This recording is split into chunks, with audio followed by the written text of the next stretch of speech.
Hey guys, it's Michael here. To be honest, there are loads and loads of entry-level gaming laptops out there from different brands, configurations, and features. But the one we'll be showing you today is sort of different in terms of portability.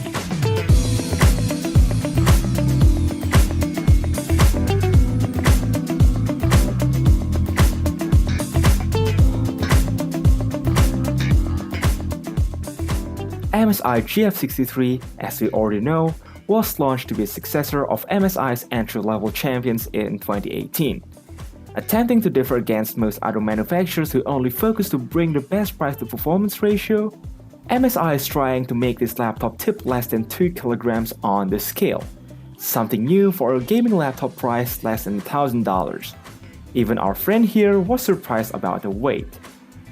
One of the most significant weight reduction here is swapping most of the plastic casing with lightweight aluminum comparable to MSI GS series.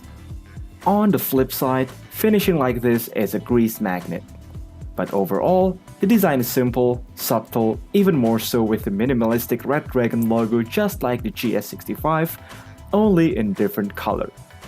Concerning build quality, its plastic aluminum construction surpasses our expectations by being quite solid and sturdy. Power button is placed outside the keyboard, blending in with the body. And inside, the MSI logo is now inconspicuously black. One more thing I like is the edge above the monitor left flat. Following the latest trend, GF63 succeeded to trim its bezel left and right to reduce footprint. Right in the middle, we can find the usual 15-inch IPS display that's pretty bright and sharp. Despite at 68% US RGB, it leaves more color accuracy to be desired. Not a screen for power users, but it makes sense since it doesn't come with a high-end GPU to add frame rates. Connectivity is okay, you get the dual audio jack, the USB 3.0, one USB 3.1 Type-C LAN port, and a Kensington lock to the right. Interestingly, a HDMI besides the exhaust port on the back, and to the left we have the other exhaust port, charging port, and one more USB 3.1, but no SD card slot to be seen. Port placement is kinda too focused to the right, and honestly, a charging port here is kinda awkward. Looking inside, our review unit is armed with a Coffee Lake Hexa-Core i7 and a GeForce GTX 1050 GPU. With these specs, the GF63 performs great for CPU-intensive tasks and eSport gaming, judging from our benchmark results. I know they are just basic, but not the worst for the price. You can play CSGO on max settings at very high FPS, play PUBG at low settings, and ROTR is able to run at high. Basically, frame rates you can expect from a 1050. We had some mixed feeling about thermal management.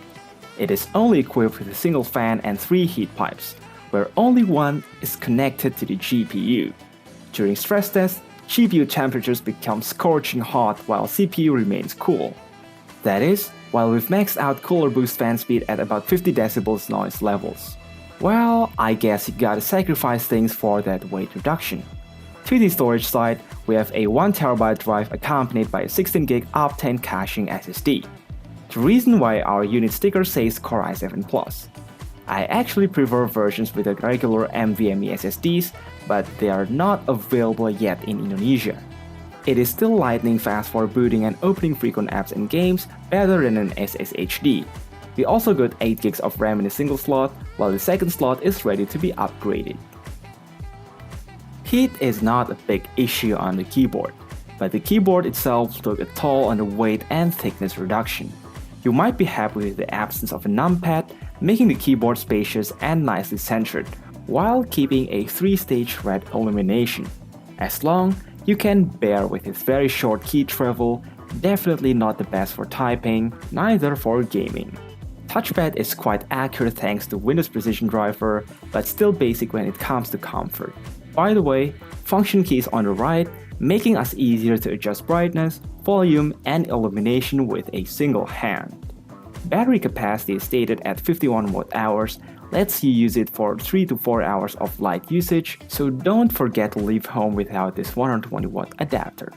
Lastly, the speaker is pretty loud, only lacking punch in the mid-frequency.